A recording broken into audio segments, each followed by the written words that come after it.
Jammu Kashmir police sub inspector recruitment रद्द हो गई है। 2022 की जो रिक्रूटमेंट प्रोसेस चल रहा था और उसके बाद सीबीआई प्रोब की भी लिए जो है रिकमेंडेशन दे दी गई है। लेकिन हज़ारों कैंडिडेट्स जिन्होंने इस एग्ज़ाम्स में अपीयर हुए थे, उनकी क्या गलती है, इसको लेकर वो कह भी रहे हैं और सवाल कर रहे हैं कि जिन लोगों ने ऐसा कुछ किया था, अगर कोई पेपर लीक हुआ था या फिर कहीं पर कुछ मिसमैनेजमेंट हुई थी, तो उन्हीं लोगों पर गाज गिरनी चाहिए थी बजाय सबके। तो इसको लेकर लगातार सरकार पे प्रश्न भी उठाए जा रहे हैं। हमारे साथ प्रीति चौधरी हैं, जो कि मिशन शक्ति नाम से अपना एक इनका एनजीओ है, वो चलाते हैं। और प्रीति, मुझे बताओ, क्योंकि हज़ारों कैंडिडेट्स, लगभग 97,000 कैंडिडेट्स अपीयर हुए थे जेके पीएसआई इसमें रिक्रूटमेंट में।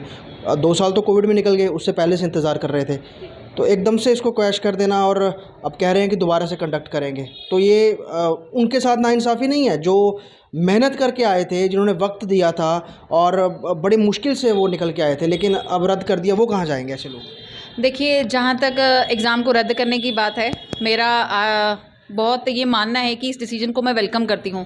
Jammu Kashmir police sub inspector का जो एग्ज़ाम है, उसकी इंक्वायरी कमेटी जो बैठी थी, ऑनरेबल एलजी ने जो पहले इंक्वायरी कमेटी बिठाई थी, उसकी कुछ फाइंडिंग्स के आधार पे ही सीबीआई प्रोब ऑर्डर किया गया है। तो मुझे लगता है सारे एस्पिरेंट्स को एक तसल्ली, एक मन में विश्वास है। ये तो है ही है कि हमारे साथ धोखा हुआ है, बहुत सारे बच्चों का टाइम वेस्ट हुआ है और पिछले 2 साल से जो कड़ी परिश्रम करके इस एग्ज़ाम के लिए प्रिपेयर कर रहे थे, उनका टाइम वेस्ट हुआ, उनकी एनर्जी वेस्ट हुई, उनका मोरल डाउन हुआ, बहुत सारी परिस्थितियों से उनको गुजरना पड़ रहा होगा। परंतु साथ-साथ अब एक आश्वासन, एक दिल में तसल्ली ये भी है कि सीबीआई प्रोब ऑर्डर किया गया है। जब बात सीबीआई की आती है, तो हम कहीं न कहीं ये तसल्ली रख सकते हैं कि इसमें धांधली नहीं होगी। अगर कोई लोकल एजेंसी, कोई लोकल बॉडी इसको इन्वेस्टिगेट करेगी, तो क्या पता वो अपनी फाइंडिंग्स हमारे साथ शेयर करें, या जो भी लोग कल्प्रिट्स हों, जो भी ब्लैक शीप्स हों, उनको सामने ना लाया जाए, बिकॉज़ लोकल एजेंसीज़ इन्वॉल्व होती हैं, उसमें चीज़ें मैनिपुलेट की जा सकती हैं। बट जब बात सीबीआई इंक्वायरी की आती है, तो एक तसल्ली है कि जिन लोगों ने भी हमारे भविष्य के साथ खिलवाड़ किया है, हमारा भविष्य अंधेरे में धकेला है, उन लोगों के साथ जो है कड़ी सख्ती से सरकार पेश आएगी। बड़े सारे लोग इसमें ये कह रहे हैं, कई सारी क्योंकि राजनीति भी इस पे हो रही है और तमाम पॉलिटिकल पार्टीज भी इसमें, उनका भी कहना है कि क्यों इसमें इसको लेकर इतनी देर लगाई, क्योंकि पहले आपने कमेटी कंस्टिट्यूट की, एक उन्होंने अपना रिजल्ट, अपनी एक इंक्वायरी की रिपोर्ट देने में देरी कर दी। अब अगर सीबीआई को जाती है, तो सीबीआई भी इसको इतनी जल्दी तो करेगी नहीं, उन्होंने वक्त लेना है। तो उस बीच में बड़े सारे ऐसे कैंडिडेट्स हैं जिनकी एज ओवर हो जाएगी, वो कहाँ जाएंगे? इस एग्ज़ाम को रद्द कर दिया गया है। इंक्वायरी कमेटी जो है, उसकी फाइंडिंग्स के बेस पे सीबीआई प्रोब ऑर्डर किया गया है और इस एग्ज़ाम को कैंसल कर दिया गया है। जब किसी एग्ज़ाम को सरकार रद्द कर देती है, तो हम उनसे ये अपेक्षा कर सकते हैं कि फास्ट ट्रैक मोड पे नेक्स्ट एग्ज़ाम की जो नोटिफ़िकेशन आप जल्दी से जल्दी निकालें। और जितने बच्चों ने अपना टाइम इसमें वेस्ट किया, इस पूरी प्रक्रिया में वो लोग शामिल थे, अपना प्रीशियस टाइम जिन लोगों ने इस एग्ज़ाम के लिए दिया, उन लोगों को अब ये विश्वास है कि जब दोबारा एग्ज़ाम कंडक्ट किया जाएगा, तो जो ब्लैक शीप्स की जो धांधली, जो करप्शन पहले एग्ज़ाम में हुई है, वो नहीं होगी और एक फ़ेयर मौका सबको दिया जाएगा। ये आपकी बात बिल्कुल सही है कि बहुत सारे लोगों के साथ धोखा हुआ है, बहुत सारे लोगों की गलती क्या थी, जिस एग्ज़ाम में उन्होंने पार्टिसिपेट किया बहुत अच्छे तरीके से, ट्रांसपेरेंट तरीके से, और उस एग्ज़ाम को रद्द किया जाना कहीं न कहीं हमारा मोरल तोड़ता है। परंतु अब इस स्टेज पे जब सीबीआई प्रोब ऑर्डर कर दिया गया है, हम ये उम्मीद रख सकते हैं कि जो नेक्स्ट रिक्रूटमेंट का नोटिफ़िकेशन जैसे ही सरकार निकालती है, जो हम रिक्वेस्ट कर रहे हैं उनसे कि आप जल्दी निकालें, फास्ट ट्रैक मोड पे रिक्रूटमेंट हो और कोई सेंट्रल की एजेंसी जो है इस एग्जाम को कंडक्ट करवाए, क्योंकि जम्मू कश्मीर की कोई भी एक ऐसी रिक्रूटमेंट एजेंसी नहीं है जिसमें हम विश्वास कर सकते हैं और जो ट्रांसपेरेंट तरीके से, फेयर तरीके से इस एग्जाम को कंडक्ट करवाएगी। यहाँ पर कोच भी हैं, ट्रेनर भी हैं, कह सकते हैं इनके, और टीचर भी हैं उन तमाम बच्चों के जिन्होंने इस एग्ज़ाम में अपेयर किया था। आपने लगभग कितने बच्चों को ट्रेन किया था और कितने बच्चों को तैयारी करवाई थी इसके एग्ज़ाम के लिए, सब इंस्पेक्टर के? लगभग 200 लड़कियां सुबह वहाँ पे प्रेजेंट रहते थे। तो इतने बच्चों को ट्रेन किया है लगभग। उम्मीद थी कि 100 प्लस कैंडिडेट कर जाएगा, बट इस धांधली के बाद अब वो उम्मीद भी टूट गई है। तो वो जो रेगुलर मोड पे वो आके ट्रेनिंग करते थे, प्रैक्टिस करते थे, तो उसके बीच में तो एक तो गैप आ गया। अब उनको दोबारा से करना पड़ेगा, अगर एग्ज़ाम दोबारा से आएगा, तो उनका तो एक ब्रेक हो गया ना, वो चेन जो चल रही थी, वो कंटिन्यू अपना वर्कआउट करते थे, ट्रेनिंग करते थे, तो उसमें तो अब आपने तो उसमें वो रुक गया होगा एग्ज़ाम के बाद। अब उनको दोबारा से वो सब करना पड़ेगा। जी बिल्कुल, हमारी फिर से कोशिश है कि हम फिर से सबको, एस्पिरेंट्स को फिर से लाएंगे, फिर से तैयार करेंगे। हमारी कोशिश चल रही है।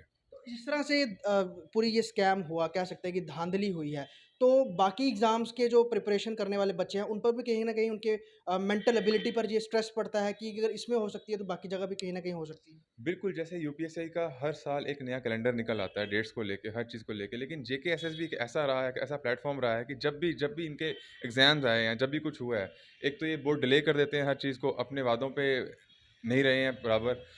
तो असर तो पड़ता है, हर बच्चे पे असर पड़ता है इसका। तो किस तरह का मोटिवेशन, क्योंकि अब बच्चों में दोबारा में मोटिवेशन भरना एक बहुत बड़ी बात होती है और आपका काम ही है उनको मोटिवेट करना, उनको ट्रेन करना। तो उन बच्चों को जो आगे आपके पास आएँगे या फिर पिछली बार जिन्होंने एग्ज़ाम अपीयर किया था, उनकी मोटिवेशन के लिए आप किस तरह की तैयारी कर रहे हो? देखिए, सबसे पहली चीज़ जो कि मैंने अज़्यूम की बच्चों को देख के, बहुत ही गाँव से भी बच्चे आ रहे हैं जो 500 550 रुपीज़ जो फॉर्म है, उसको अफ़ोर्ड नहीं कर पाते हैं। मैं यही चाहूँगा कि जो सरकार अब नया लाएँ, नया जब भी डेट निकालते हैं, उन बच्चों से एटलीस्ट वो पैसा ना लें, जो उन्होंने इतना ज़्यादा फंड्स कलेक्ट किए हैं, एक अलग वे निकालें, ये चीज़ उनसे ना करें।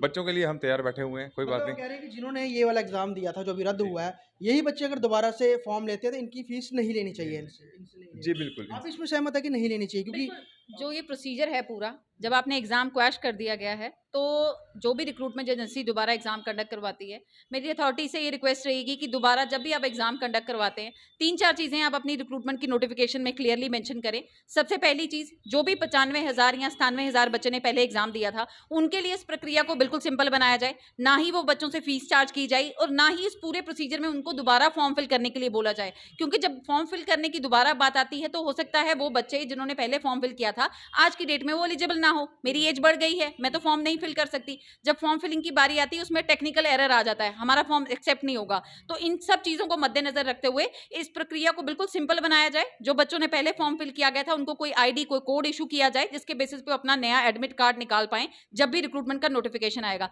दूसरी चीज़, 15% रिजर्वेशन की बात माननीय उपराज्यपाल ने की थी नेशनल गर्ल चाइल्ड डे वाले दिन। जब इस रिक्रूटमेंट को दोबारा दोहराया जा रहा है, दोबारा प्रोसीजर रिपीट किया जा रहा है, तो ये 15% रिजर्वेशन भी फीमेल्स के ऊपर लागू होनी चाहिए अभी की रिक्रूटमेंट में।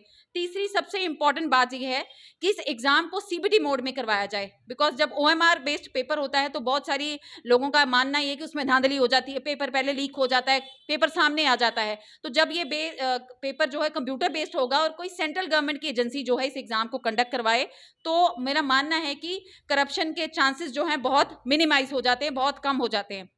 चौथी चीज, जब हम इस एग्जाम को दोबारा कंडक्ट करवा रहे हैं तो फिजिकल एग्जाम सबसे पहले करवाया जाए। वो बच्चे जो अपना सब कुछ छोड़ के, अपनी जॉब छोड़ के इस एग्जाम के लिए प्रिपेयर कर रहे हैं, वो पहले फिजिकल के लिए अपेयर हों। जैसे ही कोई फिजिकल में क्वालिफाई करता है, फिर वो एकेडमिक्स के लिए अपने आप को प्रिपेयर कर सकता है। सेना की जिस तरह सेना की भर्ती होती है, पहले फिजिकल होता है, तब जाके अगर आपने रिटन एग्जाम क्लियर भी कर लिया, आप मेरिट लिस्ट में भी आ गए और बाद में फिजिकल नहीं किया, तो आपका तो समय बेकार हो जाएगा। आप जितनी भी ऐसा नहीं है कि जम्मू कश्मीर सब इंस्पेक्टर का एग्जाम पहले ऐसा ही होता है। ये पहली बार ऐसा हुआ था कि एग्जाम पहले लिया जा रहा है और फिजिकल बाद में करवाया जाएगा। आज से पहले जितनी भी प्रक्रिया हुई है, उसमें फिजिकल पहले करवाया जाता था, एकेडमिक्स बाद में होता था, और उससे बहुत सारे चांसेस जो थे कम हो जाते थे, करप्शन के भी, माल प्रैक्टिसेस के भी, और दूसरा ये कि समय बच जाता था। जो लोग एलिजिबल हैं, अगर फिजिकल में क्वालिफाई कर जाते हैं, वो अपने आप टाइम जो है एकेडमिक्स में दे सकते थे। इस तरीके से बहुत सारे लोगों का समय बर्बाद होता है और सब पे सवालिया चिन्ह खड़ा हो जाता है। मैंने एग्जाम दिया है, 6 महीने साल लगा के एग्जाम के लिए प्रिपेयर किया, और भगवान ना करे किसी कारणवश मैं बाद में फिजिकल ना दे पाई, मुझे चोट लगी या मैं एलिजिबल नहीं थी या मैं सक्षम नहीं थी फिजिकल क्वालिफाई करने के लिए, तो मेरा 1.5 साल का टाइम जो है वेस्ट हो जाता है। इससे बेहतर है आप पहले फिजिकल एग्जाम करवाइए, उसमें जो बच्चे क्वालिफाई होते हैं वो अपना एकेडमिक्स के लिए प्रिपेयर करें। ये बहुत अहम बिंदु हैं जो उन्होंने सामने रखे हैं, और अगर इस पर अगर जेकेएसएसबी ध्यान देती है, तो यकीनन आने वाले समय में जो दोबारा से रिक्रूटमेंट होगी जेकेपीएसआई की, उस पर बहुत सारी चीज़ें आसान हो जाएंगी। और सबसे बड़ी बात, दोबारा से उन बच्चों से पैसे ना कलेक्ट किए जाएँ जिन्होंने ऑलरेडी एग्ज़ाम अपीयर किया था, जो एग्ज़ाम कैंसिल हुआ है, और भी बहुत सारी चीज़ें हैं, उसको लेकर खास ध्यान देना चाहिए। लेकिन सबसे बड़ी बात, सीबीआई प्रोब में क्या निकल के आएगा, क्योंकि बहुत सारी चीज़ों पर सीबीआई को काम करना है और उन्हें बेनकाब करना है, और इसमें बहुत दूर तक लोग इन्वॉल्व हो सकते हैं। और कुछ लोग ऐसे भी बताए जा रहे हैं जो कि टॉप ब्यूरोक्रेसी में बैठे हुए हैं और टॉप लीडरशिप में बैठे हैं, उनकी भी इन्वॉल्वमेंट को लेकर बात सामने आ रही है कि वो भी इन्वॉल्व हो सकते हैं। लेकिन अब सारा दारोमदार सीबीआई के ऊपर है। वीडियो जर्नलिस्ट शर्मा के साथ ख्वाहिश पटेल, जेके न्यूज़ वायर, जम्मू।